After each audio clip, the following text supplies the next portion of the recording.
ഉറപ്പായ സമ്മാനങ്ങളും ഡിസ്കൗണ്ടുകളുമായി. എയിംസിനെ സംബന്ധിച്ച് ഒരു ഇലക്ഷൻ പ്രചരണത്തിലും അങ്ങനെ ഒരു വാക്കേ ഉച്ചരിച്ചിട്ടില്ല. നിങ്ങൾക്ക് എല്ലാ പ്രസംഗങ്ങളും എടുത്തു നോക്കാം. എയിംസ് അതിനുശേഷം മാത്രമാണ് തൃശ്ശൂർ യോഗ്യമാണെന്ന് പറയുന്നത്. ആ പറയുന്ന സമൂഹത്തിൻ്റെ കൂടെ ഞാനുമുണ്ട്.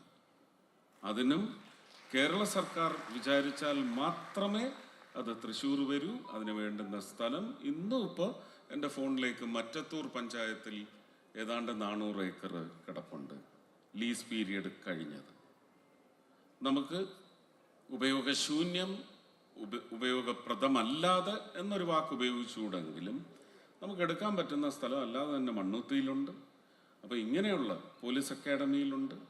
ഇതൊക്കെ കഴിഞ്ഞ സർക്കാർ വളരെയധികം ഒരു വിമുഖത കാണിച്ചിരുന്നു.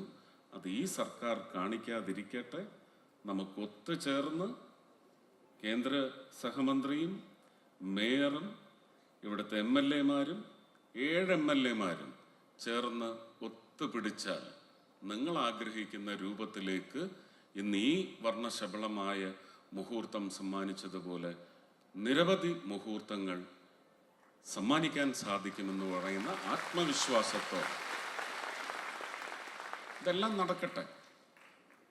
പിന്നെ കണക്കെടുക്കുമ്പം അത് പറഞ്ഞല്ലോ, അത് നടന്നില്ലല്ലോ, പകരം വേറെ വല്ലതും നടന്നോ, അങ്ങനെ ഒരു കണക്കെടുപ്പിനുള്ള ഒരു കാലഘട്ടം കേരളത്തിൽ ഏതായാലും ഇല്ല. അങ്ങനെ വന്നാൽ കഴിഞ്ഞ 25 വർഷം ഇവിടെ നിന്ന് തിരഞ്ഞെടുക്കപ്പെട്ട പോയ MP-മാരുടെ ഓഡിറ്റ് നമ്മൾ നടത്തേണ്ടി വരും.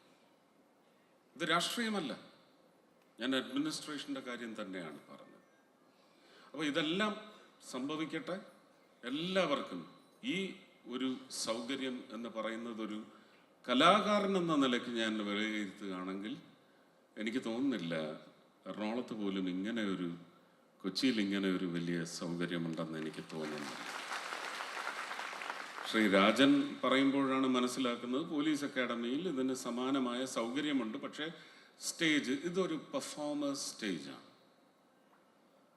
ഇതൊരു പക്ഷേ അമ്മ പോലെയുള്ള സംഘടനയ്ക്ക്, അതുപോലെ കലാകാരന്മാരുടെ സ്റ്റേജ് പ്രോഗ്രാമുകൾ TV ആവശ്യത്തിലേക്ക് ഷൂട്ട് ചെയ്യുന്നതിന് പോലും എനിക്ക് തോന്നുന്നില്ല ചാനലുകൾ വന്നൊരു അവലോകനം നടത്തിയാൽ അവർക്ക് മനസ്സിലാവും ഇത് പൂർണ്ണമായി ഒരു കലാകാരന്മാർക്ക് പെർഫോം ചെയ്യാനുള്ള സ്റ്റേജായിട്ടാണ് ഇവിടെ സജ്ജീകരിച്ചിരിക്കുന്നത്. അത് ഒരു വരുത്തൻ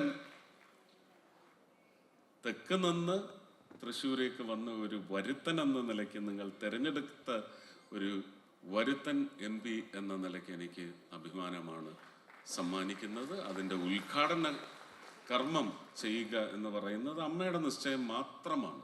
അല്ലെങ്കിൽ ഇത് 21-ാം തീയതി ഈ പരിപാടി ചാർട്ട് ചെയ്തപ്പോൾ ബഹുമാനീയനായ പ്രധാനമന്ത്രിയായിരുന്നു ഇത് ഉദ്ഘാടനം ചെയ്യാനിരുന്നത്. അദ്ദേഹത്തിൻ്റെ SPG ഗ്രൂപ്പ് എല്ലാം വന്ന് ഇവിടെ എല്ലാ അവലോകനങ്ങളും നടത്തിപ്പോയതാണ്. കളക്ടറേറ്റിൽ അതിൻ്റെ റിപ്പോർട്ടെല്ലാം തയ്യാറാക്കി അയച്ചതാണ്. 28ലേക്ക് മാറ്റാൻ പറഞ്ഞതും അദ്ദേഹത്തിൻ്റെ ഓഫീസിൽ നിന്നാണ്. പക്ഷെ തിരക്ക് പല വിധത്തിൽ വലുതായിരിക്കുന്നത് കൊണ്ട് അദ്ദേഹത്തിന് എത്താൻ സാധിക്കാത്ത പശ്ചാത്തലത്തിൽ മേയർ പറഞ്ഞതുപോലെ 86-87 കാലഘട്ടത്തിലാണ് അമ്മയും ഞാനുമായിട്ടുള്ള ആത്മീയ ബന്ധം തുടങ്ങുന്നത്. ഏതാണ്ട് 40 വർഷമാകും. അപ്പം ഈ നിയോഗം പൂർണ്ണമായിട്ടും അമ്മയാണ് എന്നെ ഏൽപ്പിച്ചത്. എനിക്ക് വിളക്ക് തിരി തെളിയിക്കാനുള്ള അവകാശം ഈ ദിവസങ്ങളിൽ ഇല്ലാത്തത് കൊണ്ട് മാത്രം അതിൽ നിന്ന് ഒഴിവാക്കപ്പെട്ടതാണ്. അത് ചെയ്യാൻ ദിവ്യ അനുവാദമുള്ള തന്ത്രി അദ്ദേഹം ചെയ്തതിലും മറ്റുള്ള എല്ലാവരും തിരുമേനിയും വന്ന് അതിൽ ചേർന്നതിലുള്ള അതിയായ സന്തോഷമറിയിക്കുന്നു. എല്ലാം നല്ലത് സംഭവിക്കട്ടെ. ഈ സ്ഥാപനവും നല്ലതുകൾ മാത്രം, നന്മ മാത്രം വിതറട്ടെ. പാറമേക്കാവിലമ്മയെ നമിച്ചുകൊണ്ട് എല്ലാവർക്കും എൻ്റെ സ്നേഹം, നന്ദി, നമസ്കാരം. ഈ സൗധം ഇവിടെ തുറന്നു വെച്ചതായി അറിയിക്കുന്നു.